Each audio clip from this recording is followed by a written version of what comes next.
በዓለም አቀፍ ክስ ክርክር ድል ወይም ውርደት ለማን? ለፌዴሬሽኑ ወይስ ለመቀሌ ሰባ እንደርታ?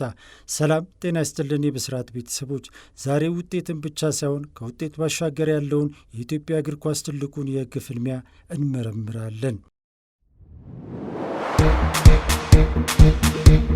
መቀሌ ሰባ እንደርታና የኢትዮጵያ እግር ኳስ ፌዴሬሽን ለአንድ ዓመት ሙሉ በስዊዘርላንድ ዓለም አቀፉ የስፖርት ገላጋይ ፍርድ ቤት ካስ ሲሟገቱ ከቆዩ በኋላ ሰሞኑን በዙም የተደረገው የ4 ሰዓት ጥብቅ ስብሰባ የፍጻሜው መጀመሪያ መሆኑን አብስሯል። መረጃዎች ውሳኔው ለመቀሌ ሰባ እንደርታ ሊያደላ እንደሚችል እየጠቆሙ ነው። ግን ጥያቄው የአምና የሕግ ስህተት የዘንድሮውን ውድድር እንዴት ያናውጠዋል? ፌዴሬሽኑስ ምን አይነት የሕግ አጣብቂኝ ውስጥ ይገባል? በጥልቅ እንፈትሸዋለን። መላኩ ወልደ ሰንበት ነኝ። እስከ ቪዲዮ ማብቂያ አብራችሁን ትቆዩ ዘንድ በአክብሮት እጠይቃለሁ። እስኪ ታሪኩን ወደ ኋላ መለስ ብለን እንመልከተው። አምና የወጣው አዲሱ የፋይናንስ መመሪያ ደንብ የሁለቱ አካላት መጋጫ ሆነ።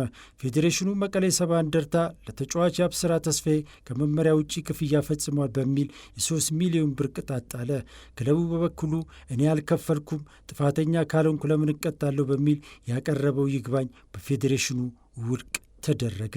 እዚህ ጋር ነው የመቀሌ ሰባ እንደርታ ተጽዕኖ የመፍጠር ብስለት የሚታየው። ክለቡ ውድድር እንዳይከለከልና በአዲሱ የሊግ ውድድር ዘመን ላይ ለመሳተፍ ሲል ብቻ 3 ሚሊዮን ብሩን ከፍሎ መብቱን ለማስከበር ጉዳዩን ወደ ካስ ወሰደው።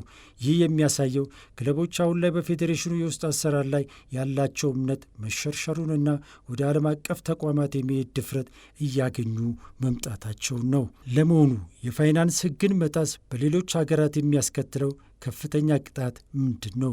በበለጸገው የእግር ኳስ ዓለም የፋይናንስ መመሪያን መጣስ የሚታየው እንደ ከባድ ወንጀል ነው። በፊፋና በካስ ታሪክ እንደነ ኤቨርተንና ኖቲንግሃም ፎረስት ያሉ ክለቦች የነጥብ ቅነሳን አስተናግዷል። ከፍ ሲልም ለአንድና ለሁለት የውድድር ዘመናት የሚቆይ የዝውውር እገዳ፣ አልፎ ተርፎም ከውድድር ማገድ ወይም ወደ ታችኛው ሊግ ማውረድ ከፍተኛዎቹ ቅጣቶች ናቸው። ታዲያ ካስ አሁን ምን አይነት ውሳኔ ሊያሳልፍ ይችላል? ካስ የፌዴሬሽኑን ውሳኔ ሙሉ በሙሉ የመሻር ወይም የማጽናት ስልጣን አለው። የአምና ጉዳይ በዘንድሮ ውድድር ላይ ውሳኔ ሊሰጥ ይችላል ወይ ለሚለው መልሱ አጭር ነው። አዎ ሊሰጥ ይችላል። በስፖርት ሕግ ዘንድ የጊዜ መራዘም የሕግ የበላይነትን አይሽረውም። ትልቁ ድራማ ያለው እዚህ ጋር ነው። የመቀሌ ሰባ እንደርታ አመራሮች አሁን ላይ ክለባቸው በሊጉ ወራጅ ቀጠና ላይ በመሆኑ በካስ ሕግ መሰረት አንወርድም እያሉ ነው። ሙግታቸውም ፌዴሬሽኑ በሕገወጥ መመሪያ እኛን በስነ ልቦናና በፋይናንስ እየጨቆነ በሜዳ ላይ እንድንዳከም ስላደረገን የዘንድሮ ውድድር ፍትሐዊ አልነበረም የሚል ነው። ፍርድ ቤቱ ለመቀሌ ቢፈርድ ክለቡ የዘንድሮ ውድድር ውጤት ጭምር ለመሞገት ትልቅ የሕግ መነሻ ያገኛል። ይህ ከሆነ በፌዴሬሽኑ ላይ ሊደርስ የሚችለው ቅጣት ምንድን ነው? መጀመሪያ ፌዴሬሽኑ ከመቀሌ የወሰደውን 3 ሚሊዮን ብርና የጠበቃ ወጪዎችን በአስቸኳይ እንዲመልስ ይታዘዛል። ሁለተኛና ትልቁ ቅጣት ግን የታማኝነት ስብራት ነው። የሀገር ውስጥ መመሪያው በዓለም አቀፍ ፍርድ ቤት ውድቅ መደረጉ ፌዴሬሽኑ የሕግ የበላይነትን ማስከበር እንደማይችል ያሳያል። ነገ ሌሎች ክለቦች በሙሉ የፌዴሬሽኑን ውሳኔ አንቀበልም በማለት ወደ ካስ የመሄድ በር ይከፍትላቸዋል። ይህ ደግሞ የፌዴሬሽኑን ስልጣን ሙሉ በሙሉ ያዳክመዋል። እናም ይህ ጉዳይ አሁን ላይ ለፌዴሬሽኑና ለሊግ ካምፓኒው አመራሮች ትልቅ የእግር ውስጥ እሳት የሆነባቸው ይመስላል። ሰሞኑን የ2019 የውድድር ዘመን የሊግ ፎርማትን ለመቀየር ሊጉ ሊጠናቀቅ 4 ጨዋታ ሲቀር የክለብ ስራ አስኪያጆች፣ ቡድን መሪዎችና አሰልጣኞች ምክረ ሀሳብ እንዲሰጡ ጠይቀዋል። ጉዳዩን በቅርብ የሚያውቁ ወገኖች ለመቀሌ ዓለም አቀፍ ክስ ድል ይህን እንደ ማሳያ እያቀረቡ ነው።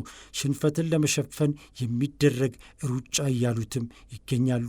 እናም የእግር ኳሳችን መጻኢ ዕድል በዚህ የካስ ውሳኔ ላይ ተንጠለጠለ ይመስላል። እናንተስ ምን ትላላችሁ? ካስ ለመቀሌ ቢፈርድ ፌዴሬሽኑ ምን ማድረግ አለበት? ክለቡስ በሕግ ምክንያት ከወራጅ ቀጠና ሊተርፍ ይችላል? ሐሳባችሁን ኮሜንት ላይ ያስፍሩልኝ። ስፖርትን ከውጤት ባሻገር በምክንያትና በሕግ የምንመረምርበት ይህ የብስራት ራዲዮ ስፖርት ዝግጅታችን ነው። ላይክና ሰብስክራይብ ማድረጋችሁን አትርሱ። ቻው።